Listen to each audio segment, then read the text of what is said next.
Hai guys, welcome to my first podcast yang nggak ada namanya karena ini dadakan mahasiswa budaya. Podcast ini sebagai pemenuhan tugas manajemen sumber daya manusia dari saya Mutia Rianti, Fakultas Ekonomi Bisnis Universitas Udayana. Di podcast kali ini kita kedatangan narasumber yang super keren banget dan inspiring. Beliau udah berkecimpung di dunia HR selama 20 tahun. Kita bakal menggali dan aku super excited banget, gak sabar buat belajar. Lanjut aja, without further ado, kita sambut Pak nih, lihat coba.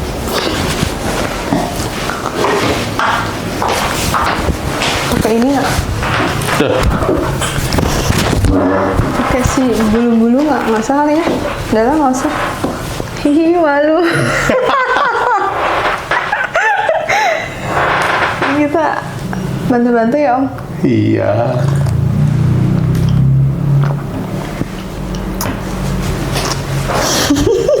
Tawa ini gini. Kamu apa prolognya? Pembukaannya apa? Pembukaannya kan harus tahu. Pembukaannya tapi nanti ada di kantor Cakra Lintang Konsultama. Ini adalah kantor konsultan pajak dan di sini Pak Niko berperan sebagai HR-nya di sini. Jadi di sini kita mau nanya-nanya nih sama Pak Niko, gimana sih peran HR Pak Niko di sini? Terus gimana cara mengelola sumber daya manusianya yang ada di sini? Mungkin sedikit Pak Niko akan cerita dulu ya sedikit background dari Pak Niko apa, terus kenapa bisa sampai jadi HR di sini, sama sedikit background mungkin tentang bisnisnya seperti apa sih jadi HR di bisnis konsultan seperti itu. Oke. Kalau di sini kan saya sebagai partner ya, jadi bagian dari Cakra Lintang Konsultama, di mana saya punya peran mengelola khusus bagaimana SDM. Karena yang membedakan dari perusahaan lain ataupun perusahaan biasa adalah konsultan tuh membutuhkan sumber daya manusia yang memang cepat belajar, mau belajar, kemudian orang harus teliti, harus orang-orang yang bekerja di belakang data dan komputer itu happy. Karena ada beberapa orang, tipe orang yang mungkin duduk 15 menit, 30 menit, sejam itu udah pantatnya nggak tahan buat duduk. Nah di sini butuh orang-orang yang memang tahan berjam-jam buat ngeliatin data, ngolah data, bikin laporan, dan terus juga bikin reviewnya. Jadi mulai dari rekrutmen sampai dengan monitoring itu dilakukan di sini.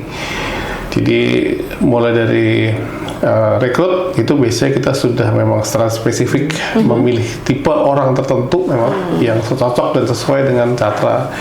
Bukan hanya cara kerjanya, tapi termasuk juga budayanya. Kita punya 4 pilar, teamwork, kemudian integritas, kejujuran, gitu. Itu bagian daripada nilai-nilai yang memang harus kita harus cermati dari awal. Dan tidak semua orang, kan kita kebanyakan, atau 90% itu orang lulusan akuntansi yang kerja di sini.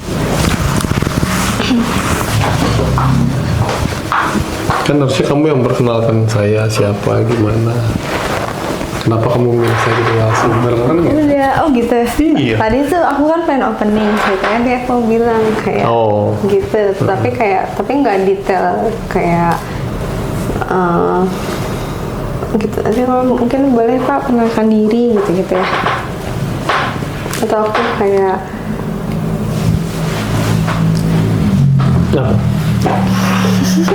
malu gitu ya dulu. Iya, aku langsung kayak Bapak perkenalkan diri aja gitu langsung ya. Oke. Atau mestinya gimana aku? Ya kamu yang mulai dulu aja. Silahkan kamu Pak Niko perkenalkan diri. Jadi narasumber kita kali ini siapa, dari mana, terus mungkin Bapak bisa menceritakan sedikit tentang pengalaman Bapak lah.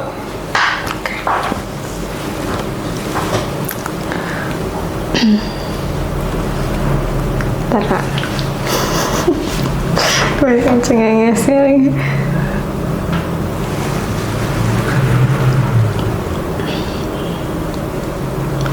Di foto kirim ke Heros Terus Pak Heros lihat, ini ada karyawan baru. Dari Halo Paniko gitu ya? Iya. Oke. Halo Paniko, selamat Halo, sore. selamat sore. Mungkin boleh dikenalin dulu nih Paniko sama audiens kita yang ada di sini. Sedikit lah tentang background Paniko, atau mungkin Pak Niko ini siapa nih dan udah kira-kira berapa lama nih berkecimpung di dunia HR ini? Oke. Ya, saya punya nama panggilan Nicholas ya. Ya, tapi Nicholas tuh nama pilihan nama dewasa. Jadi orang Jawa itu boleh memilih nama dewasa ketika dia sudah dalam usia tertentu, boleh memilih panggilan yang berbeda. Walaupun nama asli saya sebenarnya bukan itu, jadi saya memilih nama panggilan Nicholas sebagai panggilan dewasa. Saya sendiri berkecimpung di HR sebetulnya belum lama ya, mungkin sekitar 2005 saya baru mulai terkecimpung. Sebelumnya banyak di berbagai macam lah, saya udah bekerja di banyak, tapi memang saya punya kesukaan itu buat menganalisa dan memberikan pelatihan. Jadi mulai dari situ saya mulai banyak berkecimpung dan belajar tentang people, ya, dan juga bukan people tapi juga organisasi, karena itu dua bidang yang menurut saya sangat menarik, yang tidak pernah berhenti, kemudian selalu tumbuh dan berkembang, dan selalu punya topik-topik yang menarik dan konfliknya juga banyak, ya. Jadi saya sendiri sudah di Jakarta dulu ya, pernah bekerja juga di konsultan. Kemudian ya mulai dari bawah, mulai dari belajar assessment, belajar bagaimana bikin modul training, belajar bagaimana mengelola, karena dulu kalau seingat saya itu namanya masih personalia dulu ya, zaman itu masih orang personalia, baru kemudian mulai bergeser menjadi HR dan penguasanya. Jadi dari situ saya memang serius buat, terutama di people development ya. Jadi bahkan saya sampai punya kekhususan, jadi saya memang menggarap tim sama leadership ya. Jadi itu salah satu powerful yang memang saya banyak lakukan. Kemudian organization development. Jadi karena banyak perusahaan itu yang saya lihat dalam pengalaman saya itu tidak punya struktur desain tentang organisasinya dengan baik. Jadi ya mereka punya usaha tumbuh terus tiba-tiba bingung gitu kan. Organisasi kok kayak gini ya, kok bisnis gue mau apa segala macam gitu kan, sehingga mereka baru bingung. Bahkan ada yang tidak punya orang HR, nggak punya orang yang semua segala hal yang berkaitan sama human resources banyak yang tidak punya, sehingga saya tertarik untuk justru malah kebanyakan UMKM ya, yang saya bantu. Saya jarang di perusahaan yang gede, dan saya tidak menggunakan pendekatan tools tertentu ataupun pakai tertentu. Saya lebih kepada bagaimana menjadi teman buat mereka ya, dengan ya tentu saja dengan apa namanya ilmu dan teori tentang HR yang ada, tapi itu tidak pernah saya pakai harus begini loh taranya segala macam gitu. Jadi kadang-kadang mereka tidak nyaman kalau diharuskan ke dalam satu pola tertentu. Ada beberapa orang yang polanya harus ikut ini begini loh, kalau di kami itu begini. Saya enggak, lebih pendekatan lebih ke human.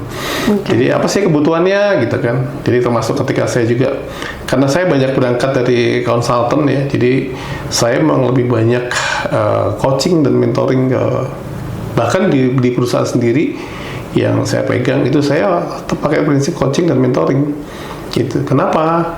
Karena saya pengen mereka tidak menjadi orang yang sekedar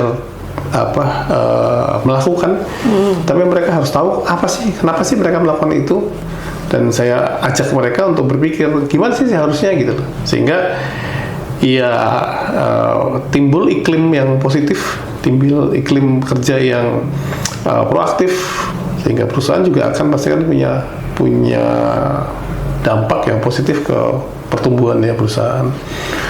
Bahkan kadang-kadang berantem sama owner gitu. Saya bisa berdiskusi, berdebat dengan owner karena berkaitan dengan people development-nya misalkan.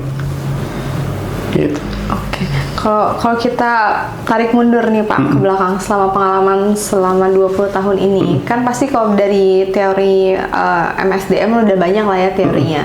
Dari human research itu sebagai fungsi administrasi aja, cuman catat jam masuk, jam pulang, gajian selesai, sampai sekarang ke teori yang modern nih yang menganggap kalau misalnya manusia di dalam perusahaan atau organisasi adalah aset yang harus dipertahankan, yang harus dijaga, yang harus dikembangkan.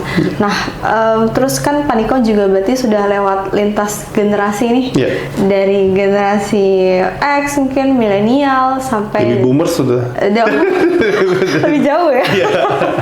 Oke, udah dari baby boomers, X, milenial, Gen Z, sampai sekarang mungkin udah ada nih gen alpha yang mulai meletek ini. Nah, pengen tahu sih Pak, sebenarnya apa ya perbedaan yang sangat signifikan nih dari fungsi MSDM dulu nih, fungsi HR dulu sampai ke fungsi HR sekarang, terus kemudian gimana rasanya mengurusi orang dari lintas generasi yang banyak nih, kayak mungkin satu generasi manusia aja banyak banget tipe-tipenya ya, jenis-jenisnya, apalagi ini udah di 4-5 generasi yang berbeda. Gimana sih Pak? Ya, kan seperti saya bilang sejarahnya bahwa saya mulai belajar dari personalia, kemudian bukan cuma menjadi aset, sekarang tuh udah menjadi namanya HRBP, Human Resources Business Process. Jadi ternyata bahwa sumber daya manusia itu bukan cuma pekerja, tapi bagian dari bisnis proses. Maka itu yang saya belajar juga. Saya ikut sertifikasi, saya ikut kelas-kelas yang memang harus mengupgrade. Karena kalau saya nggak upgrade, ya saya akan ditinggalkan, ya kan? Karena ditinggalkan bukan oleh karyawan, ditinggalkan oleh situasi dan pekerjaan yang terus maju. Gitu. Bahkan sampai sekarang bagaimana kita melakukan secara online rekrutmen dengan online, interview dengan online, semua segala macam itu sudah harus kita lakukan karena teknologinya udah ke sana, generasinya itu sudah ke sana gitu. Dan banyak hal perubahan yang dilakukan gitu ya. Jadi kalau dulu mungkin kita harus bikin interview orang banyak, antri, harus ngirim lamaran segini, mungkin kertas maupun sekarang udah nggak ada, sudah paperless. Jadi kalau ada yang ngirim lamaran datang ke sini, bahkan udah saya bilang saya tolak, nggak usah, kamu kirim online aja. Sayang kamu harus ngeprint, buang uang buat itu segala macam, hanya akan terbuang di sini dan jadi tumpukan sampah di sini. Jadi semua sudah dilakukan pertama kali, emang saya selalu mengajarkan pakai online itu, dan generasinya sekarang juga begitu kan. Kemudian satu sisi perubahan itu harus diikuti. Kalau ditanya tentang bagaimana sih setiap generasi itu bersikap dalam pekerjaannya, beda banget. Jadi visi mereka tentang pekerjaan itu beda. Jadi ketika baby boomers itu ya, ketika sudah diterima kerja itu rasanya sudah kayaknya sudah luar biasa dan sudah saya akan loyal karena memang gitu. Ya. Kalau dihitung kan sebetulnya secara usia, ketika kita selesai kuliah di usia 22 gitu kan, sampai ke umur 50 tuh kan bekerja lebih panjang usia kerjanya kan sebetulnya. Jadi mereka betul-betul membangun karir itu dengan sungguh-sungguh. Ya, jadi pekerjaan itu part of life-nya gitu kan. Nah, makin kesini ketika jenis pekerjaannya berubah. Jenis pekerjaannya berubah loh ya. Jadi kayak kerjaan admin itu tidak seperti dulu yang semuanya serba manual. Jadi sekarang sudah dengan software yang ada, dengan teknologi yang ada, membuat pekerjaan ini sendiri juga berubah, bergeser.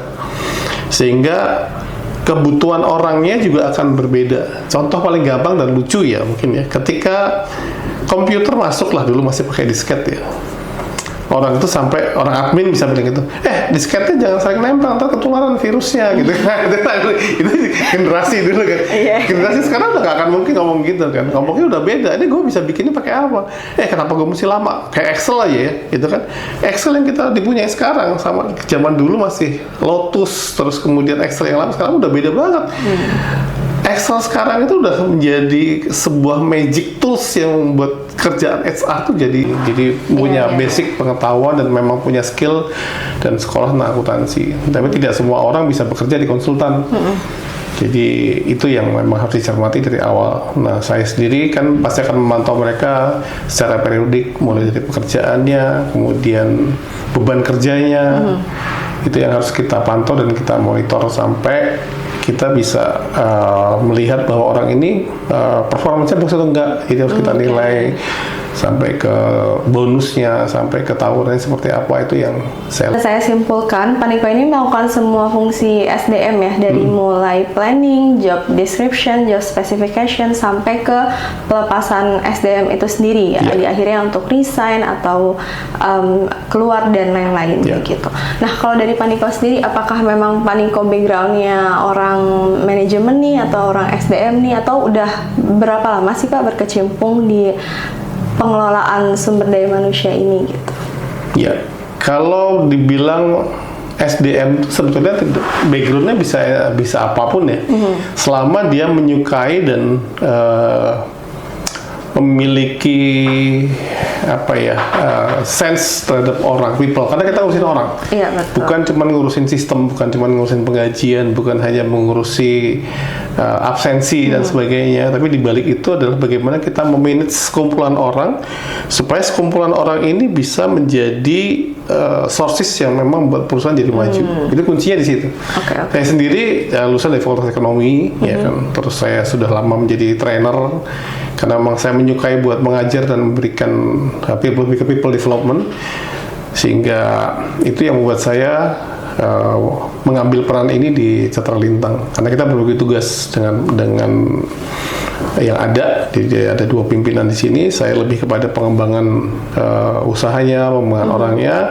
Di satu sisi memang bertugas pada operasional dan bagaimana perusahaan ini dikelola.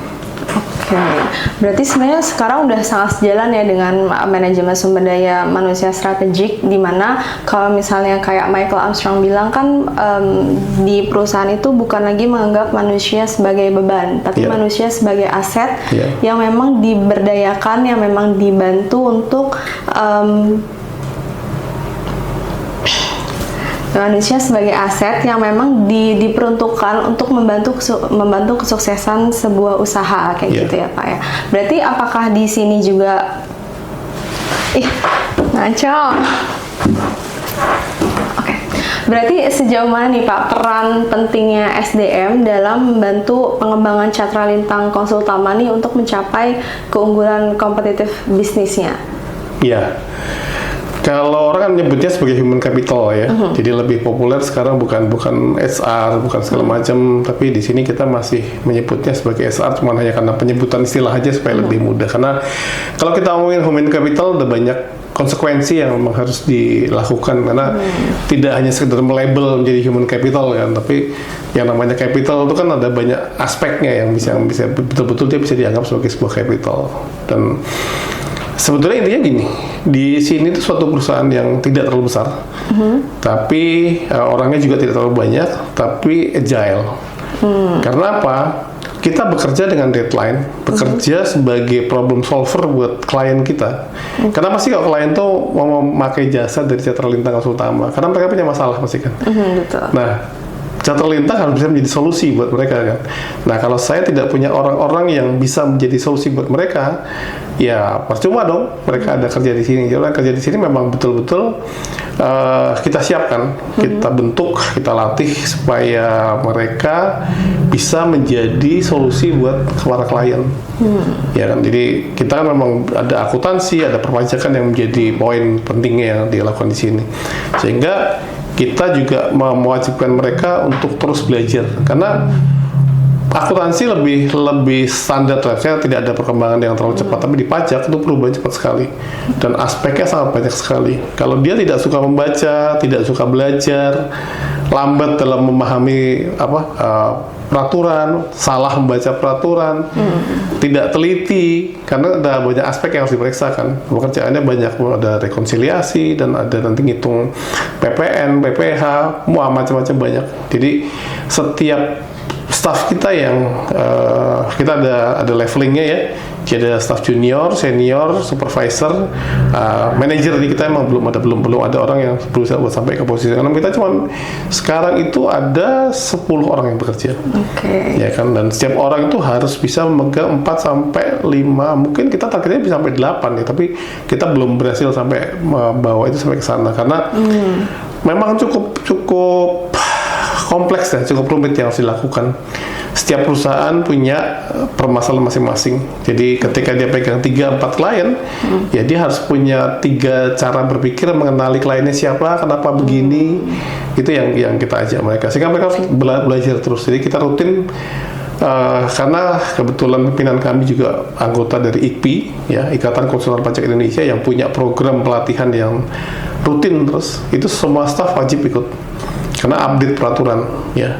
Kedua, setiap karyawan itu harus membuat konten yang terkait dengan pekerjaannya. Sehingga kita akan membuat mereka belajar, mau nggak mau harus belajar, karena harus buat konten harus baca kan. Kalau nggak baca nggak mungkin bisa bikin konten. Dan konten itu kita cek, ya kan. Dan sometimes konten yang sudah dibuat tuh bisa basi. Jadi misalkan kita sudah rencanakan 2-3 hari lagi konten tentang X gitu kan. Ternyata di hari itu ada peraturan baru yang keluar, batal. Jadi kita bisa langsung cari konten peraturan baru itu apa menggantikan. Jadi mereka betul-betul harus mempelajari itu dan buat. Kita push memang. Setiap orang punya kalendernya. Jadi si A hari apa, misalnya teman tuh udah nggak boleh berhenti harus itu. Itu di konten IG. Terus kita juga bikin video konten berapa, terutama saat pandemi ya. Jadi kita juga punya banyak waktu sekali, sampai kita punya kamera sendiri, punya tukang edit sendiri, semua segala macam. Udah ready lah ya. Ya, buat sampai ke situ. Karena apa? Ya intinya harus belajar, gitu kan. Karena di konsultan itu harus belajar. Dan tidak semua teman-teman yang lulusan akuntansi itu punya passion kerja di konsultan. Betul. Karena tadi itu stresnya cukup tinggi. Ada nanti kalau sudah nanti waktunya masanya masuk SPT ini ya, kan nanti di per orang itu di Maret, badan di April, itu bisa pulang jam 11 malam, jam 1 malam, hanya buat menyelesaikan laporan membuat SPT supaya bisa disubmit tepat waktu. Dan itu kadang-kadang kalau membuat orang yang tidak punya passion di sini nangis betul-betul. Karena aduh harus gimana, waktunya mepet, jamnya cuma segini, nggak bisa nambahin 25 jam kan. Iya. Tanggalnya juga lembur lagi deadline-nya juga harus ada. Jadi kita harus punya orang-orang yang sudah tadi yang memang agile terhadap situasi yang dihadapi. Karena nanti dan kita juga melakukan rotasi tugas perubahan supaya dia tidak pusing di satu sisi itu. Terus dia juga harus menguasai beberapa bidang lain. Jadi kan kita punya klien, ada hotel, ada toko, ada distributor, ada jasa. Itu kita rotasi.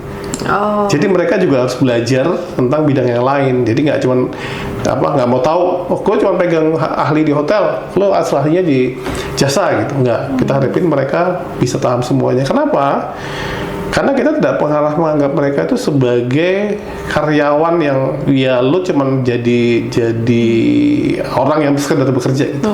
Jadi mereka harus punya rasa memiliki, harus saling support satu dengan yang lainnya. Ketika satunya sedang tidak banyak loadingnya, bisa bantu yang lainnya dan sebagainya.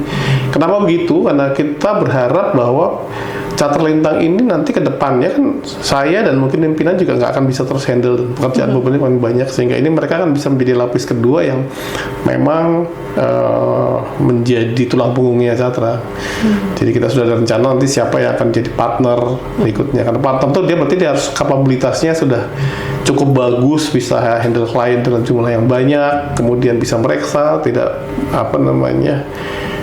punya klien sendiri juga. Ya, kita lagi mendorong karena nanti naikin beberapa yang sudah senior untuk bisa jadi supervisor terus gitu. Berarti kalau kayak gitu dari step awalnya, berarti sebagai seorang HR kita mesti tahu betul nih terhadap apa yang sebenarnya kita butuhkan. Orang seperti apa yang kita butuhkan di perusahaan ini, dan job specification, job description yang harus sejelas mungkin supaya ketika kita mencari orang tersebut bisa sesuai nih dengan target yang sudah perusahaan tetapkan. Seperti itu ya Pak. Nah kalau kayak gitu kurang lebih gimana ya Pak untuk cara rekrut mungkin atau cara seleksi di awal nih supaya kayak kita bisa mendapatkan nih talenta-talenta terbaik ya pasti yang pertama. Terus kemudian kita bisa membentuk talenta tersebut untuk menjadi lebih baik lagi di sini, untuk memberikan semua ilmunya, bisa loyal di sini. Terus kemudian bisa menjadi talenta yang kompeten juga di sini, yang ujungnya bisa membantu perusahaan nih mencapai targetnya kayak gitu. Karena kan kalau misalnya kita ngomongin soal manusia ya Pak ya, manusia tuh B, C, D, E, F, G, banyak banget bentuknya setiap manusia dan yang lainnya tuh bisa berbeda. Nah pasti kan kita butuh treatment yang beda nih untuk nge-treatment yang A, nge-treatment yang B, nge-treatment yang C dan lain-lain. Nah gimana nih supaya SDM yang ada di sini nih semuanya ini mau bekerja sama, semuanya ini punya visi misi yang sama, semuanya ini mau untuk kemajuan di Catra Lintang Konsultama ini. Apalagi kan tadi disebutkan kalau misalnya setiap manusia itu harus punya personal touch ya ke kliennya gitu, karena itu jadi salah satu bagian dari pekerjaannya. Jadi bagian USP lah yang Catra Lintang Konsultama tawarkan, karena setiap konsultan ini fokus kepada kliennya, mempunyai personal touch kepada kliennya. Nah, gimana sih Pak caranya menerapkan nilai-nilai itu nih kepada orang-orang di sini supaya memiliki lah rasa tersebut itu? Ya, jadi karena Catra ini sudah berusia lebih dari 10 tahun ya, jadi ada di Bali itu sudah dari tahun 2010 ya. Jadi sudah mulai membuka jasa konsultan di Bali dan kita sudah akhirnya kita menemukan dan tahu ya dengan berjalannya waktu dari sejak mulai screening itu sebetulnya sejak mulai dari iklan loker yang dibuat, ya kan? Jadi dari iklan loker itu sebetulnya kalau kita cermati kita bisa lihat sebetulnya karakteristik perusahaan seperti apa sih, sehingga dari situ aja orang-orang yang akan masuk dalam daftar itu kita juga tahu, kita menseleksinya. Kan kadang ada orang yang ngawur aja kan, yang asal bikin loker gitu. Padahal dari loker itu kita juga sudah bisa memunculkan siapa sih orang yang kira-kira, karena begitu nggak cocok pasti orang nggak akan ngirim. Iya betul. Ya kan, jadi dari pertama kali dari situ sudah harus kita buat yang mana sih yang sesuai sama karakter kita. Itu satu pertama. Kedua, ketika selama sudah masuk kita juga bisa memilih dari beberapa poin. Jadi kita bikin screening point untuk bisa menentukan siapa aja sih yang masuk ke list untuk bisa dipanggil. Ya, begitu sudah selesai itu kita melakukan tes tulis kemampuannya dia. Ya, kita melakukan tes tulis supaya kita bisa tahu bahwa orang yang masuk ke sini betul-betul punya kemampuan akuntansi yang mumpuni. Karena kalau cuma sekedar maaf ya, mungkin banyak teman-teman di akuntansi yang sekedar lulus akuntansi dan kurang mumpuni, sehingga itu akan sangat mengganggu sekali dalam pekerjaan. Sehingga kita sudah punya standar nilai yang harus dia penuhi dari tes itu. Kalau dia tidak memenuhi, ya mohon maaf tidak kita terima. Itu dari segi kemampuan. Kemudian yang kedua, kita melakukan sedikit mungkin bukan psikotes ya, lebih pada profiling, ya kan. Kemudian dari profilnya baru kita masukkan ke interview. Karena untuk melihat apa, kan kalau tes tadi hanya melihat hal yang di luar yang dia mampu lakukan, tapi di behind itu tentang attitude, tentang bagaimana cara dia berbicara, bagaimana dia akan menghadapi klien dan semua segala macam bisa terlihatnya ketika profiling dan tes interview. Nah dari situ baru kemudian kita makin mengkerucut lagi kan ya. Jadi kalau dilihat kadang-kadang mungkin wasting time ya, kita sering ngetes sampai 4-5 orang dan tidak ada satupun yang diterima ya. Sampai akhirnya memang kita cukup selektif karena kita tahu begitu kita punya SDM yang memang tidak yang tidak match dengan budaya kerja di sini, terus apa yang harus dilakukan itu akan sangat mengganggu sekali. Gitu. Itu aja kadang-kadang ke depannya kayak gitu. Iya, itu aja kadang-kadang masih ada 1-2 yang akhirnya lolos dengan tidak sesuai. Jadi makanya kita bikin setelah selesai masuk, kemudian kita bikin 3 bulan probation. Nah 3 bulan probation itu kita juga menilai mereka. Setiap bulan saya panggil gimana progresnya, kerjanya apa, dan dia sendiri juga harus membuat action plan-nya, apa sih yang mau dipelajari, tercapai atau enggak. Nah 3 bulan itu kita duduk bareng, kita evaluasi. Ya emang kalau kita nilai bahwa dia tidak cocok buat jadi konsultan, ya biasanya kita minta tidak lanjut, gitu kan. Atau dia sendiri merasa tidak cocok, ya boleh dia tidak lanjutkan. Ada yang cuma sebulan, 2 bulan, yang maksimal 3 bulan, baru kita memutuskan dia masuk dalam tim atau tidak, ya kan. Nah 3 bulan itu biasanya dia baru supporting kerjaannya. Jadi mensupport teman-teman yang udah di sini, baru tidak diberikan suatu pekerjaan yang khusus yang bertanggung jawab sama klien sebagainya. Karena kita juga berharap 3 bulan cukup buat mereka belajar Bagaimana sih bekerja di Catra, ya kan? Nah dari situ 3 bulan, 6 bulan sampai setahun, gitu kan. Nah itu kan nanti ada perubahannya signifikannya mulai dari job desk-nya, beban kerjanya. Jadi kan pernah dengar namanya workload analysis ya, itu kita lihat juga, kita hitung gimana sih bebannya berapa, dan pasti kita juga ngitung dengan revenue yang didapatkan perusahaan dengan adanya orang ini kan. Setiap orang tuh kan punya cost yang harus kita hitung kan ya, mulai dari meja, ruangan, AC, semua segala macam itu cost yang harus kita hitung, sehingga kita akan lihat juga kapabilitasnya dia terhadap proses revenue perusahaan seperti apa. Kalau memang tidak kompeten, jadi ada beberapa yang memang kita kasih 3 klien sudah nangis, sudah repot ya sudah gitu kan. Kalau memang tidak passionnya di sini nggak apa-apa. Jadi kita turnovernya dibilang tinggi enggak, tapi medium cukup ya, karena ada beberapa masa tertentu ketika sudah 3-5 tahun tuh cenderung buat ganti. Oh, kenapa kayak gitu Pak? Karena memang tidak semua orang cukup sabar untuk menjadi konsultan, untuk meniti karir di sini. Karena kita selalu menganggap walaupun sudah pengalaman itu nol di sini. Tidak akan selalu mulai dari bawah, baik mulai dari remunerasinya, beban kerja segala macam sampai dia bisa meningkat atau enggak. Karena konsultan tuh betul-betul pekerjaan yang membutuhkan self profiling yang tinggi. Jadi dia harus bisa memotivasi dirinya, membuat dirinya berkembang. Kalau dia tidak harus selalu ditarik, itu akan susah jadi konsultan. Kenapa? Kan seperti saya bilang tadi, kita menjadi problem solver buat mereka, menjadi coaching kadang, menjadi mentor buat mereka. Itu kemampuan lain yang mereka kembangkan, yang kita latih juga. Bagaimana sih kita harus ngomong ke klien, apa sih yang harus disampaikan, bagaimana caranya gitu. Jadi tahapannya cukup panjang sampai mereka bisa. Terlama yang sekarang sudah posisi supervisor ya sudah 9 tahun kerja. Gitu kan. Jadi kita tadi ada junior, ada yang senior, kemudian ada yang revisi supervisor, nanti kan ke manager. Itu bertahap berjenjang.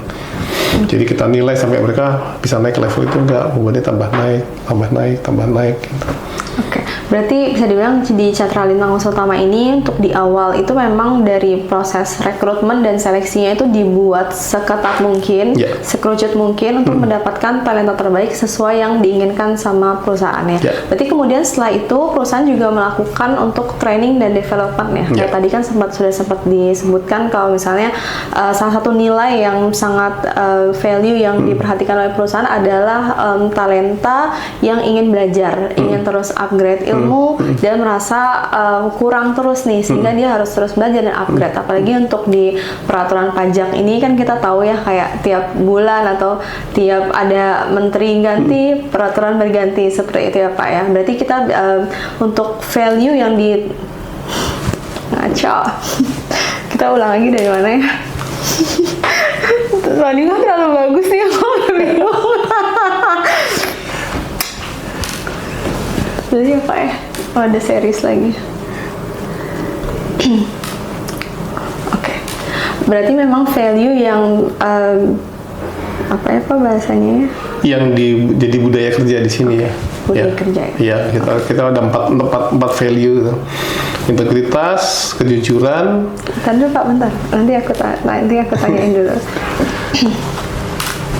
Berarti memang value mau belajar itu, budaya belajar itu memang diterapkan di Catra Lintang Konsultama untuk mendukung tiap konsultannya ini memiliki budaya yang ingin terus belajar dan ingin terus upgrade ilmu. Nah, selain budaya belajar ini nih tadi Pak, ada lagi nggak sih budaya kerja yang diterapkan di Catra Lintang Konsultama ini?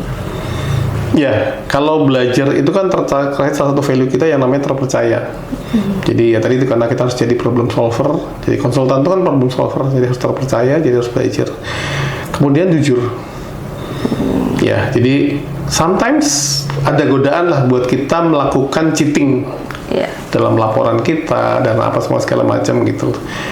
Dan ketika itu sudah menjadi kebiasaan yang dilakukan, itu hasilnya pasti tidak akan baik. Karena kan kita itu menjaga rahasia orang lain, perusahaan orang lain yang kita pegang. Bukan hanya rahasia, tapi juga termasuk bisnisnya dia. Sehingga klien buat kita itu adalah partner, bukan hanya sekedar klien. Jadi makanya teman-teman sekalian di sini tuh selain belajar tadi, mereka harus paham tentang bisnis prosesnya. Jadi kenapa sih toko ini begini? Kenapa kok caranya seperti ini? Kenapa transaksinya begini? Toko yang sama, tipe yang sama, mungkin beda karena ownernya beda. Kita harus tahu. Kita tidak bisa treatment dengan cara yang sama, ya kan? Jadi betul-betul kita harus jujur sama dengan apa yang kita lakukan dan kita hasilkan. Karena ya tadi itu menyangkut harkat hidup orang banyak. Orang-orang yang kerja di sana kan juga tergantung sama kita. Kalau kita salah submit laporannya, kita nggak teliti dalam memberikan laporannya, salah, mereka kena sanksi dan semua segala macam, ya otomatis kan orang-orang yang kerja di sana juga akan jadi terdampak. Itu yang harus disadari sama teman-teman di sini, bahwa apa yang kamu kerjakan tuh dampaknya besar loh. Karena kita mengaruhi bisnisnya orang lain.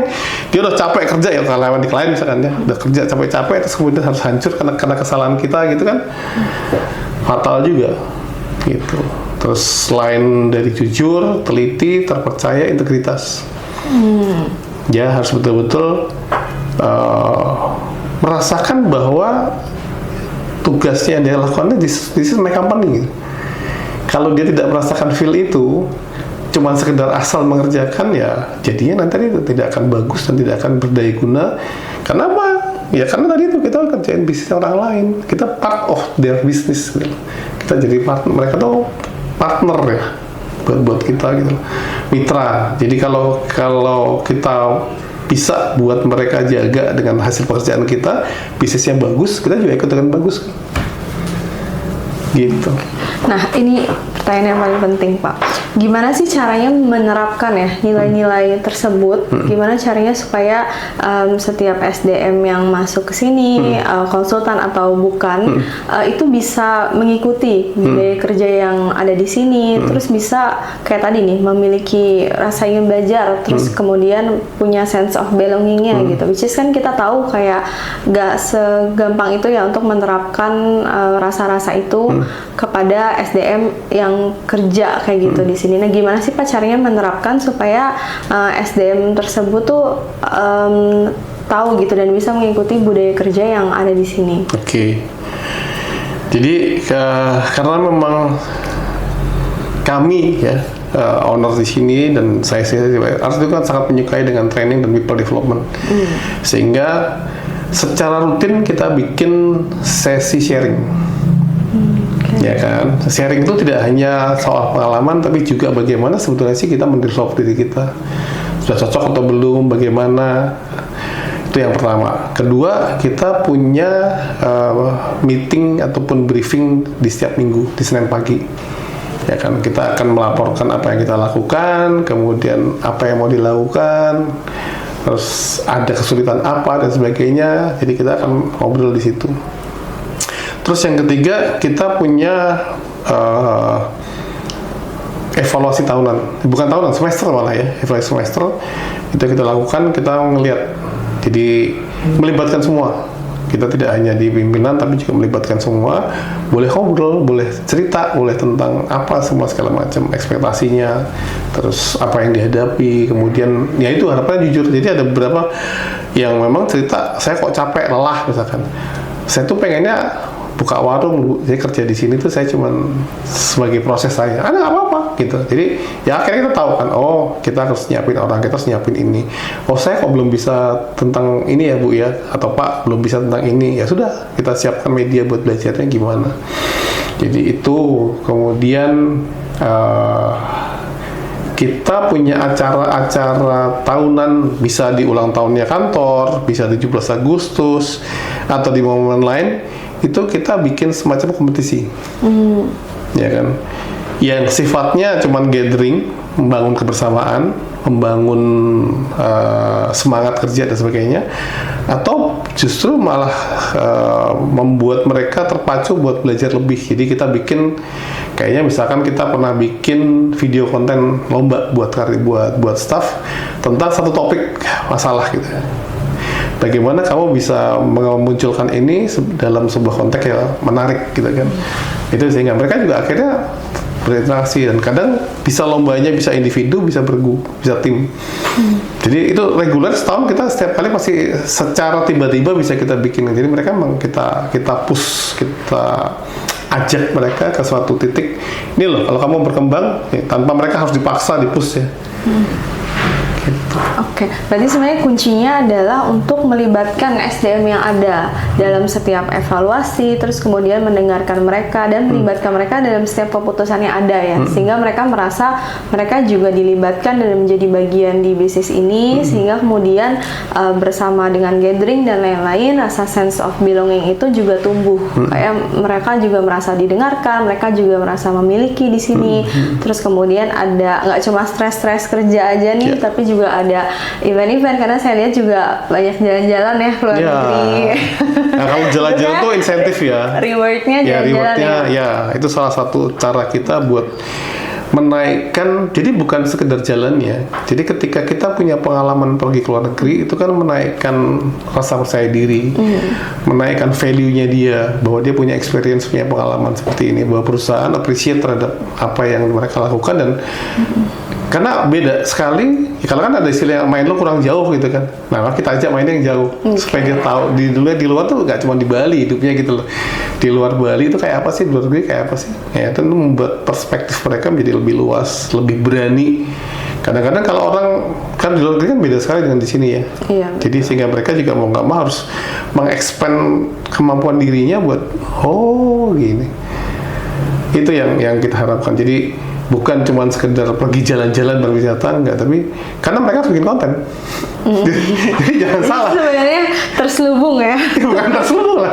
Itu proses development ya. Jadi proses pengembangannya mereka di situ. Jadi saat misalnya begini, contoh pas kita pergi ke waktu itu ke Malaysia, ke KL. Nah, mereka suruh bikin konten. PPN di sana kayak apa sih? Ya kan? Apakah PPN di sana di sini sama? Mereka harus bikin konten. Itu tuh bisa lihat di jurnal, di videonya, channel videonya Catra, itu ada jurnal Catra. Itu mereka harus bikin konten. Kita bahkan sampai bawa videographer hanya untuk membackup mereka bikin konten. Jadi dari sini mereka udah studi, udah belajar gitu kan. Nanti di bandara tuh ada pajak apa aja, di toko di sana ada PPN atau enggak, PPN-nya gimana dibandingkan dengan di sini dan sebagainya lah. Jadi mereka sambil ke sana harus sambil belajar. Jadi makanya bukan cuma sekedar pergi liburan gitu. Apa sih yang membedakan pajak di Indonesia sama di negara sana, sehingga mereka punya insight-insight baru yang membuat mereka jadi lebih berkembang. Oke, berarti itu mengacu kepada training dan development, Pak. Yeah. Sesuatu yang selalu Catra Lintang utamakan dan fokuskan. Kalau kayak gitu, apa aja sih Pak proses untuk training dan development di sini? Apakah kayak seperti modelnya bulanan, tahunan, atau harian dan lainnya? Dan apakah ada indikatornya yang mengharuskan kayak setiap konsultan di sini harus ikut training apa? Ya, harus ikut training apa dan sebagainya macam. Gitu. Kita punya gap analysis ya. Jadi kita punya mapping dan ada matriksnya, si A itu kuatnya di mana, apa segala macam, sehingga dari situ kita bisa tahu, pembelajaran harus dilakukan ini. Itu yang pertama. Yang kedua, yang tadi saya bilang di IKPI sendiri punya kelas-kelas yang memang hampir setiap bulan selalu ada buat upgrade gitu. Jadi kita memang ikutkan mereka, kita bayari mereka buat sampai ke sana ikut.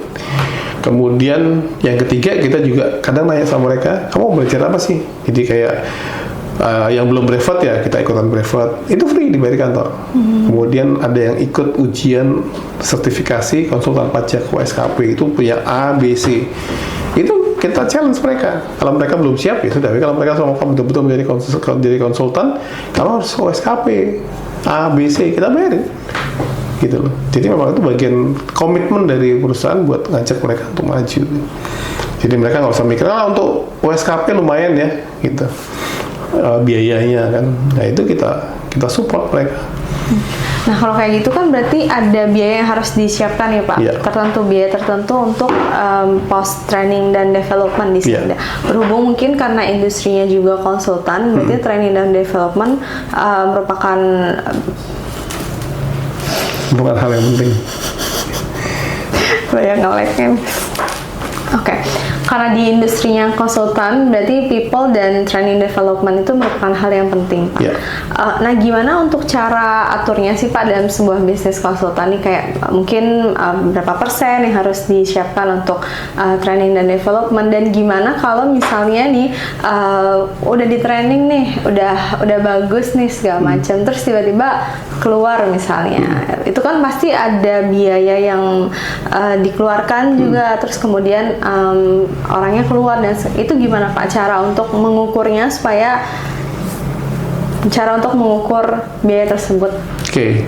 Jadi kita buat yang namanya HR budgeting. Jadi di bulan Desember ini udah jadilah buat tahun depan. Tahun depan tuh mau apa aja sih?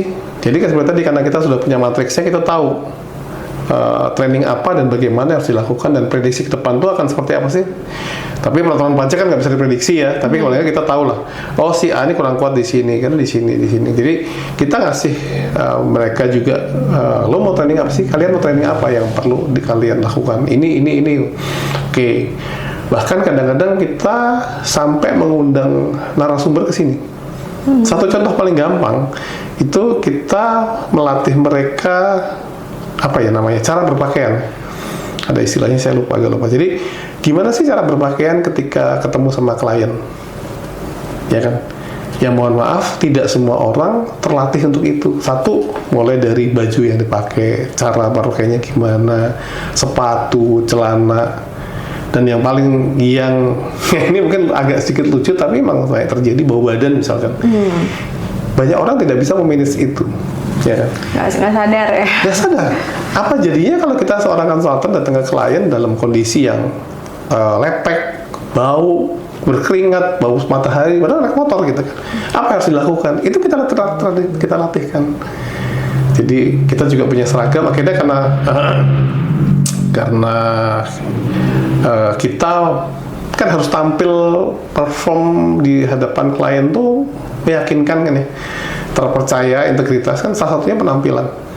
Bagaimana terlihat layak, itu sampai ya kadang-kadang kan teman-teman mungkin yang cowok-cowok ya lebih abai sama penampilan. Nah ya kita harus ingetin, lo udah terlalu gondrong lo, kamu nggak boleh pakai baju ini, kamu nggak boleh pakai sepatu ini. Itu kita remind terus, karena sometimes itu yang harus dilatih.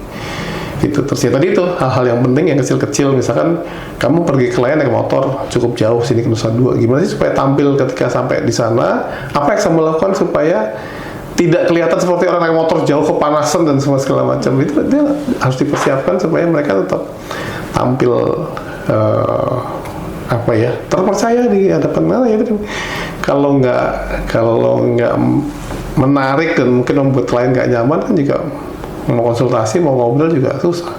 Oke, karena tadi kan dibilang budaya kerja salah satu untuk terpercaya ya. Berarti kan otomatis penampilan akan memainkan peran penting gitu. Yeah. Mungkin kalau klien yang kelihatannya oke nih segala macam, atau misalnya udah punya first impression yang bagus, mungkin kliennya akan lebih percaya kayak gitu ya untuk di handle bisnisnya. Oke, kalau gitu istirahat dulu. Gimana Pak ya, cek dulu deh. Udah sekian lama ngobrol gak masuk lagi. Bagus banget lagi, saya udah pusing jadinya. Ini gimana ya? Sangat mudah dan sangat simpel, mulai dari hitung gaji, absen, performance, KPI, semua bisa dilakukan di Excel. Ya kan? Sehingga saya sendiri juga harus sampai ke sana gitu kan. Itu dari segi pekerjaan. Tapi kembali lagi ke cerita bagaimana karakteristik di setiap generasi itu beda sekali. Bagaimana mereka bersikap, bagaimana mereka memandang sebuah pekerjaan itu berbeda sekali, sangat berbeda. Contoh paling gampang, dulu kalau dipanggil mereka masukin lamaran, dipanggil untuk tes, itu pasti datang. 90% pasti datang, ya kan? Makin kesini enggak, saya juga nggak tahu. Ini karena saya juga tergabung dalam komunitas SR yang banyak, jadi keluhan juga yang banyak.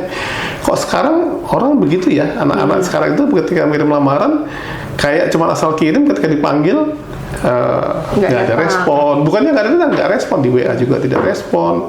Kemudian apalagi sampai datang gitu kan. Jadi ya sudah, berarti kan kita harus melihatnya secara lebih spesifik ya. Bahkan ketika dilamar di loker itu kan kita sudah sampai bikin terutama kayak gini. Sekarang kita sudah tidak ada iklan loker di koran. Sekarang semua di media sosial kan. Betul. Itu kita saring dengan beberapa pertanyaan karena kita juga memakai beberapa portal loker ya. Jadi kita saring dengan pertanyaan gitu loh.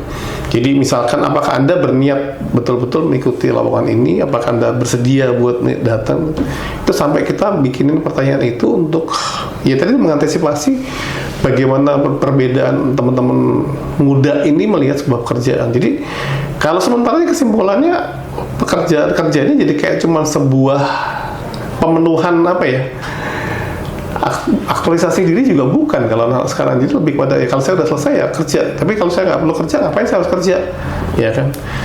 Begitu pekerjaannya lebih rumit, Pak, ada kerja yang lebih gampang nggak? Benar, itu benar. Jadi ketika mungkin juga karena faktor di sekolah kali ya. Jadi di sekolah kan sekarang mereka sudah cara berpikirnya lebih kritis, lebih dibantu teknologi dan semua menjadi seolah lebih mudah, sehingga kemampuannya para orang-orang yang calon karyawan ini juga berubah gitu loh. Bagaimana menyikapi sebuah proses ya, jadi proses ketika dia harus bekerja ada kesulitan dan segala macam itu beda banget. Dan orientasinya duit yang didapatkan itu juga berbeda. Jadi kalau kita lihat misalkan teman-teman yang sudah lama bekerja itu ya mereka buat invest, buat nabung, buat segala macam. Kalau yang sekarang habis buat beli iPhone, habis buat liburan, buat jajan dan sebagainya. Sehingga ya itu akan pengaruh kepada bagaimana mereka bekerja ya. Pengaruh berbeda sekali. Ya itu yang saya sendiri dan juga pimpinan yang harus selalu update. Ya kan, ini situasinya gini gimana? Kalau kita tidak mau ikut berubah, ya kita nggak akan punya orang yang bisa kerja. Kita juga harus ikuti dengan apa gennya ya ada. Jadi pembagian kerjaan, cara menyampaikannya pun berbeda. Oke. Berarti karena memang diawali dari passion ya Pak ya, dari passion untuk menilai dan menganalisis orang. Makanya mau apapun generasinya, mau apapun perkembangannya, kita harus tetap ikutin karena ya apa? Ya karena itu ada konsepnya agility kan. Kita harus agile, kalau enggak ya banyak perusahaan yang tidak agile. Jadi terutama kayak saya sendiri juga saat ini selain di sini kan saya juga menjadi coach dan menjadi mentor di beberapa perusahaan lain yang menjadi klien saya, dan yaitu saya banyak membantu mereka buat keluar dari zona nyaman mereka, keluar dari perspektif mereka tentang bagaimana sih rekrut karyawan. Nah, kalau dari sisi perusahaannya nih Pak ya, selama 20 tahun ini berkarir, apakah dari perusahaan memandang SDM sekarang ini berbeda dibanding perusahaan memandang sumber daya manusia di zaman dulu seperti itu? Apakah ada perbedaannya dan seperti apa Pak? Ada perbedaan yang seperti yang tadi, orientasi bekerjanya berbeda. Jadi kalau ya seperti yang tadi, kalau yang dari pengalaman saya melihat bahwa orang itu bekerja itu part of their life. Di dulu ya. Jadi ketika saya sudah lulus selesai, ngapain lagi gitu loh? Kerja gitu kan. Karena ya saya perlu hidup, saya perlu uang, saya harus bekerja. Dan orang tua zaman dulu kan menanamkan itu. Cepet tau lulus, kerja, cari uang, mandiri gitu kan. Kalau sekarang enggak, lihat. Apakah orang tua masih menuntut anak-anak buat kerja mandiri? Kenapa? Secara ekonomi sudah mereka tidak membutuhkan, tidak seperti dulu yang harus mandiri, memenuhi kebutuhan sendiri dilepas oleh orang tua dan tumbuh. Sekarang kan banyak orang tua yang secara ekonomi sudah lebih mampu, ya kan, sehingga anak-anak ini tidak pernah merasakan sebagai sebuah kebutuhan untuk bisa lepas dari ini. Orang tuanya pasti akan support, kok belum bisa kerja ya gitu. Nah jadi karena ekonomi yang lebih baik ini sebetulnya membuat generasi muda ini kayak jadi nggak butuh kerjaan gitu. Jadi kerja itu memang cuma karena ya udah lulus ngapain lagi ya, kerja ya udah, kerja nggak senang ya udah keluar. Jadi bisa dibilang untuk generasi sekarang mungkin motivasinya berbeda. Ya dibanding dengan generasi sebelumnya. Karena generasi sebelumnya memang sudah dididik kalau udah kerja lulus nikah, kerja, nikah ya, dan segala macam udah selesai kayak gitu, hidupnya selesai. Berarti kan untuk sekarang semakin banyak nih dengan seiring dengan perkembangan zaman, motivasinya semakin beda-beda. Makanya juga untuk cara men-treat dan memperlakukan setiap SDM yang ada di perusahaan juga berbeda tergantung dengan motivasi orang tersebut. Ya, kita pun sampai sekarang terpaksa men-shifting pembagian tugas, pembagian beban kerja, kita shifting. Karena kalau kita masih pakai cara kita yang 10 tahun yang lalu, bubar. Gitu. Oke, bentar dulu Pak, minum dulu. Cek dulu ya. Sedikit lagi nih Pak, kita tentang Udah 1 jam lah. misalnya mungkin kayak di UMKM ya, atau mungkin di bentar, aku ngomong kayak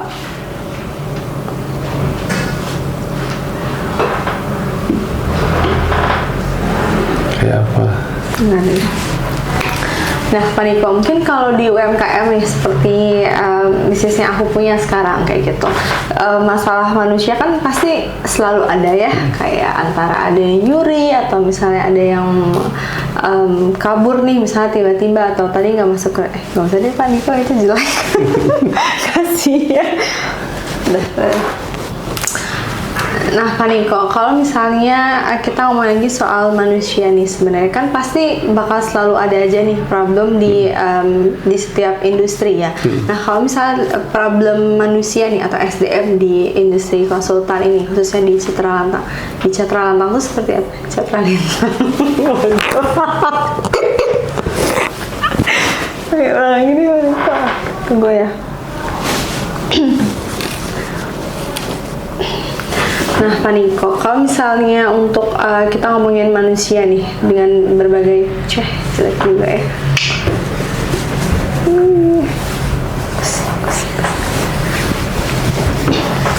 Nah, Pak Niko, kalau misalnya kita ngomongin masalah ini, masalah apa sih Pak Niko yang biasanya terjadi nih terkait dengan pengelolaan SDM di sini? Oke. Ya, kalau masalah pasti ada ya, nggak ada yang punya masalah. Tapi secara umum itu lebih kepada kemampuan, kapabilitas, kemudian passion. Ya, jadi seperti yang sudah sampaikan, tidak semua teman-teman itu punya passion jadi konsultan. Mungkin secara akuntansi pengetahuan aja bagus, tapi dia tidak bisa menerjemahkan ataupun menjadi konsultan buat bisa memberikan konsultasi, bisa memberikan review, memberikan segala macam. Karena berbicara dengan orang lain itu kan juga nggak gampang, ya kan? Apalagi mungkin kebetulan punya klien yang kritis, banyak nanya, itu kan bisa jadi stres tersendiri ya. Sehingga ya banyak yang merasa, wah gue itu sekolah akuntansi bukan sekolah buat ngomong sama orang gitu kan. Sehingga ya ketika harus kunjungan ke klien apa semua macam stres. Introvert kali ya. Iya, bisa jadi introvert, nggak kurang percaya diri. Makanya kadang-kadang kita memberikan beberapa pelatihan juga kan buat mereka. Itu problem yang salah satunya. Bahkan ada beberapa yang nangis gitu kan kalau sudah harus, karena kan di kita itu bukan saja ada deadline ya. Kita mungkin pegang beberapa klien, deadline-nya harus ketat. Jadi kayaknya waktu tuh kurang gitu loh, sehingga mereka sampai stres gitu, sampai nangis apa segala macam. Dan ya udah, kalau memang mereka merasa tidak di sini tempatnya, ya kita tidak pernah menghalangi mereka. Ya kan. Kemudian kalau ketelitian itu juga selalu jadi salah satu problem yang dulu memang beberapa kali, sehingga kita akhirnya membuat prosesnya menjadi supaya lebih mengurangi ketelitian itu. Sehingga karena teman tadi ya, kita menyangkut harkat hidup perusahaan orang lain, sampai salah repot. Nah, jadi kita mau minimize itu, bahkan sampai itu adalah jadikan salah satu value yang kita, ketelitian itu penting sekali. Nah, untuk itu dari proses rekrutmen itu pun sudah kita lihat itu supaya tidak terjadi. Jadi jangan sampai kita punya orang yang ceroboh. Ya kan, kita dari rekrutmen kita sudah saring itu, filter itu, sehingga yang masuk ke sini kemungkinan kekeliruannya, ketidaktelitian itu sudah lebih kecil. Nah, kan pakai sistem kontrol dan semua segala macam kita karena misalkan satu contoh gampang, salah. Jadi kita pegang klien A, terus kemudian kita salah e-billingnya masuk ke klien B, kan nggak benar. Dan itu nilainya nggak kecil gitu kan. Jadi dendanya, kesalahan semacam bikin klien kesel, kehilangan trust sama kita, belum lagi soal uangnya dan sebagainya. Jadi hal-hal itu yang sebenarnya kita hindari, jangan sampai terjadi kesalahan, salah bayar, salah tanggal. Itu yang problem yang paling, sehingga kita memang harus, kita bilang dari awal sudah punya karakteristik tipe orang yang memang teliti gitu kan. Ya nggak perfeksionis ya, cuman teliti. Makanya kita bikin beberapa layers pemeriksaan supaya kesalahan ini bisa diterima sebelum sampai di klien, jangan sampai menimbulkan hal-hal yang mengecewakan klien. Dan ya itu bagian daripada reward yang kita berikan tadi, misalkan pergi keluar segala macam juga, ketika kita setahun bisa tidak ada kesalahan sama sekali, sehingga mereka juga termotivasi buat itu gitu kan. Jangan sampai kalau bikin salah nggak jadi pergi nih kita kalau sampai kita punya kesalahan dan sebagainya gitu kan. Itu yang kita hindari. Kemudian kenapa juga kita punya value jujur, karena itu berarti kan ada problem di situ ya, karena dia bisa aja memanipulasi data yang ada. Ya kan, dia bilang laporannya udah benar, berarti kirim, ternyata nggak benar, atau dia merubah sesuatu yang menurut dia benar, tapi kan belum tentu secara bisnis ataupun apa yang mau kita capai kita lakukan itu. Sehingga makanya itu jujur, teliti, itu sama terpercaya, itu bagian yang memang kita harus atasi, karena masalahnya kan banyak kan di situ, human error. Oke. Ya. Berarti memang sudah dibentuk sistem dan mekanisme di awal ya Pak, yang mengurangi permasalahan yang timbul, mengurangi masalah-masalah yang timbul. Nah, ketika masalah-masalah tersebut timbul, Pak, pasti kan ada dampaknya nih. Apa sih Pak, ketika masalah itu yang pertama timbul, kurang lebih apa sih dampaknya yang ada di Catra Lintang ini?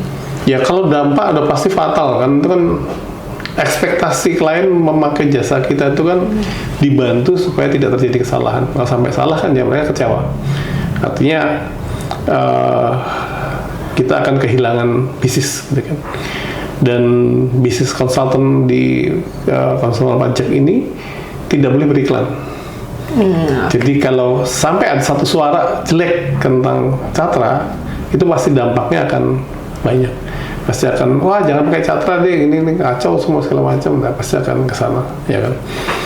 Sehingga itu yang memang betul-betul harus dijaga, karena memang kita trust itu yang integritas itu yang dibangun. Jadi jangan sampai terjadi ya kesalahan-kesalahan kecil, soal makanya kita bilang ada saja, tapi maksudnya sejauh ini bisa kita cover, bisa kita selesaikan di internal, tidak sampai menjadi sebuah isu atau membuat masalah besar yang mengganggu customer kita, klien kita enggak. Kalau gitu ada nggak Pak indikator yang digunakan nih untuk meminimais masalah-masalah yang mungkin akan terjadi? Terus kemudian indikator keberhasilan apa nih yang Bapak gunakan untuk tahu kalau misalnya ternyata perencanaan dan pengelolaan SDM-nya sudah berjalan dengan baik nih, kan pasti ada indikatornya. Nah, indikator apa yang Bapak gunakan di sini? Gampang kok. Error aja tinggal seberapa besar error yang terjadi. Ya kan, dari 10 pekerjaan, ketika kita bisa bilang bahwa 9 good, 1 errornya apa, kita bikin klasifikasi lah. Tapi selama di pekerjaan kita, error sekecil apapun dampaknya akan besar, sehingga kita minimasi itu. Jadi dari pekerjaan itu udah harus bisa dibilang jangan sampai ada kesalahan, baik dalam kata walaupun dalam menyampaikan masalah, karena beda persepsi kan. Karena mau bicara gini kadang-kadang kan bisa berbeda. Itu yang betul-betul kita latihkan ke mereka. Bahkan kalau bikin email pun ke klien tuh kita bisa sampai berapa level dulu memastikan bahwa kata-kata ini tepat atau tidak, pas atau tidak, dipersepsikannya salah atau tidak, kan gitu kan. Karena begitu salah mempersepsikan kan bisa berbeda jadinya, ribut nanti.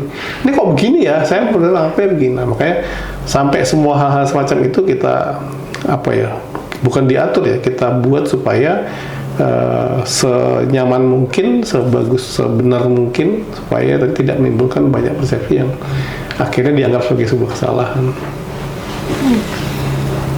Gitu. Ketawa gitu. Terus kalau misalkan udah latih mereka, terus mereka mau resign di sini, itu kita tidak pernah menghalangi orang buat resign. Kenapa? Karena kita yakin bahwa kita sudah membekali dia dengan dengan bekal yang cukup.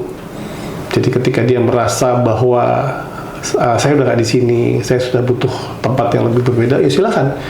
Karena ya tadi itu, ketika orang di sini bekerja itu harus sudah dengan kesungguhan hati, senang bahwa saya bekerja. Kalau dia sudah merasa tidak happy, merasa ini bukan tempatnya, ya buat apa dipertahankan? Dan kita tidak pernah merasa rugi, ya.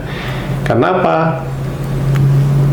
Experience yang dia dapat di sini selama kerja di sini, selama positif bagus, dia akan bawa cerita bagus ini kemana-mana gitu. Kecuali kalau mau experience yang dialami di sini banyak hal-hal yang negatif yang tidak terpuaskan atau mungkin ada kesalahan segala macam, cerita buruknya kan, sehingga kita bisa dengan bangga ya. Jadi kayak kita sudah dapat dengar cerita, wah kalau yang kita ngerekrut dari Catra itu kerjanya udah oke lah, jadi sudah tidak perlu tidak perlu dilakukan lah, sudah bisa bekerja mandiri, sudah tahu kerjanya apa dan sebagainya. Ini jadi satu kebanggaan tersendiri buat kita bahwa kita menyiapkan orang-orang yang memang buat bekerja dengan baik dan benar. Bahkan kalau di sini ada anak-anak PKL, kan kita terima PKL entah dari SMA Negeri 2 ataupun dari mana kan, kita tidak pernah menganggap mereka tuh tukang fotokopi ataupun cuman sekedar pelengkap. Mereka betul-betul harus belajar. Kenapa? Nanti kalau mereka ditanya, kamu PKL di mana? Terus kamu kok gak bisa apa-apa, gak ngerti kan gitu. Itu malu kita. Artinya mereka juga harus betul-betul membantu bekerja sebagaimana layaknya karyawan bekerja, sehingga mereka juga akan bawa cerita bagus dan positif. Itu hanya anak PKL aja begitu. Gimana karyawan yang emang di sini kita treatment juga dengan betul-betul supaya mereka punya experience dan punya skill, punya kompetensi yang sesuai. Berarti tugas HR di sini nggak cuma untuk biar SDM-nya bisa kerja aja nih, tapi untuk menciptakan value ya untuk mereka, menciptakan value untuk diri mereka sendiri, menciptakan value untuk klien-kliennya, juga menciptakan value untuk organisasi ini. Thank you, Pak. Nah, kalau kita bahas soal rewarding employee nih Pak, kan merupakan salah satu hal yang sangat penting ya untuk zaman sekarang. Tadi kan di generasi Gen Z ini yang dikit-dikit healing, yang dikit-dikit reward. Nah, seperti apa sih Pak reward dan kompensasi yang Bapak terapkan yang menurut Bapak cocok nih gitu untuk di masa-masa sekarang? Oke. Ketika kita lelah dan capek bekerja, apa sih yang dibutuhin biasanya? Tidur. Ya mungkin kalau kerjanya fisik kita sampai tidur kan. Jadi kita tuh punya pojok snack. Ya. Jadi kita karena makanan rasa manis itu kan bangkitin dopamin ya. Jadi ketika orang bisa mengunyah ketika udah stres segala macam ya, ada snack yang bisa dia ambil buat mengubah moodnya dia yang swing ataupun lagi bad mood supaya menjadi lebih bagus dengan perut kenyang, ada rasa manis. Itu kan itu emang kita pikirkan, kita siapkan gitu loh. Itu satu contoh kecil tentang mereward mereka. Ya. Jadi di freezer tuh ada minuman apapun yang tersedia, kemudian ada pojok snack yang bisa dia nikmatin. Kemudian kita punya biasa hari Jumat ini kita ada makanan-makanan spesial yang memang kita bagikan ke teman-teman gitu kan. Jadi surprising gitu kan. Terus kadang kita makan bareng. Ya, jadi ternyata makan itu jadi satu obat yang cukup efektif ya. Jadi buat ketika kita sudah mulai lelah, kita perlu regrouping, kita perlu refreshing juga dengan makan bersama. Oh, mereka boleh milih. Jadi mereka bisa kita kasih option. Kamu mau milih makan apa? Mau ada pada makan steak, makan apa? Ya sudah, nanti kita makan bareng. Ya paling 1-2 jam. Terus kemudian ya bisa tadi ketika kita melihat situasinya sudah tidak terlalu positif ya, kita perlu recharging segala macam, kita bikinkan. Ya kan, itu yang reguler jalan gitu. Dalam setahun kita bisa makan bersama, bisa berkali-kali lah. Kemudian pasti juga bonus itu kan membantu mereka buat punya semangat ya. Kemudian kalau rewarding luar negeri itu efektif 3 tahun terakhir jalan, karena kita ngelihat kita perlu upgrade dari mereka buat bisa melihat wawasan yang lebih luas. Jadi kita tidak memaksa, kita menawarkan mereka buat berangkat semua. Ada beberapa yang mungkin wah saya kok nggak pantas ya, itu berarti kan kita perlu ngobrol lebih lanjut, kenapa sih kok begitu. Nah, jadi kadang-kadang memang ada beberapa yang merasa jujur, saya kok nggak pantas Pak, belum pantas buat ikut. Karena siapapun yang ikut lagi semua boleh ikut ya, tapi ada beberapa hal yang memang harus dipenuhi supaya kamu bisa punya ikut dapat insentif itu. Oke. Nah terakhir nih Pak, Pak Niko punya ini nggak sih insight atau pesan-pesan mungkin untuk bisnis UMKM ya yang kurang mengerti nih mungkin tentang pengelolaan sumber daya manusianya, atau mungkin nggak gitu menganggap kalau misalnya SDM ini adalah sesuatu yang harus dikelola, yang harus dikembangkan seperti itu. Ya, kalau dan itu juga dari pengalaman saya bahwa owner itu juga harus sudah mulai berubah mindsetnya tentang bagaimana mengelola sumber daya di usahanya. Karena tadi itu kadang-kadang banyak owner hanya melihat mereka itu sebagai tangan atau bantuan aja gitu, not as a part of their business gitu. Kalau kita ajak mereka, kita merubah mindset kita tentang bagaimana sih kita harus mengajak mereka. Mengajak itu artinya ya melibatkan mereka, mengembangkan mereka, mengajak, membawa mereka kepada satu level di mana mereka merasa bangga dengan pekerjaannya. Ketika mereka sudah merasa bangga, merasa bahwa mereka menjadi bagian dari proses ini, itu pasti akan membuat usahanya juga akan lebih maju. Jadi penting sekali, karena kalau dulu kan ada namanya MBA, Management by Angry. Ya kan? Karena ya banyak owner yang tergantung mood ownernya ya. Iya, itu kan. Nah, itu akhirnya kadang-kadang membuat karyawan juga tidak nyaman, nggak bisa berkembang. Gitu. Padahal mereka punya potensi dan mereka tahu, karena mereka yang mengerjakan sehari-hari di lapangan kan. Mereka tahu situasinya. Tapi kadang kita sebagai owner tidak melihat itu gitu. Kita melihatnya mereka salah, terus dimarahin, kok nggak begini, kok nggak begitu. Tapi kenapa gitu kan? Why-nya kemana? Jadi kadang-kadang kalau saya sih selalu memulai ketika saya membenahi sebuah bisnis, karena saya juga di bisnis konsultan juga, saya ngomong dengan owner, mindset owner. Karena tanpa merubah mindset owner, nggak bisa kita ngajak UMKM itu maju. Karena kuncinya di situ.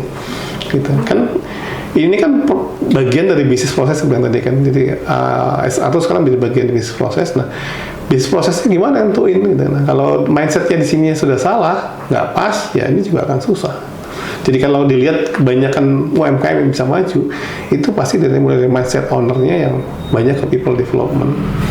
Jangan cuma hanya sekedar ngomong untung rugi, wah gue mau untung banyak. Nah, tapi akhirnya ya jadinya kan nggak kondusif dan ada yang toksik ya, kan mulai dengan istilah yang toksik ya. Jadi jangan sampai kita menciptakan toxic people di perusahaan. Hindari itu dengan ya tadi itu, kita kenali mereka siapa, beri mereka tugas sebagaimana yang seharusnya, kemudian mereka juga merasa nyaman. Kan toxic people itu munculnya kebanyakan, nggak ada orang yang menjadi toxic ya, walaupun ada beberapa orang yang memang karakternya memang toxic ya, tapi pada prinsipnya orang tuh nggak menjadi toxic gitu. Tapi kenapa menjadi toxic ya karena ada sesuatu yang tidak terpecahkan dan tidak terselesaikan atau tidak menjadi sesuai dengan ekspektasi mereka. Itu yang harusnya dilakukan. Aduh, kata-kata terakhir. Panjang. Enggak. Masih hidup nggak ke kamera ya? Udah mau pulang kan Niko ya? Enggak apa-apa. Oh, masih tinggal 3%. Kita save dulu deh yang terakhir sekarang. Ya, tinggal 3%. Mati lu bentar lagi. Oh, ini deh bentar.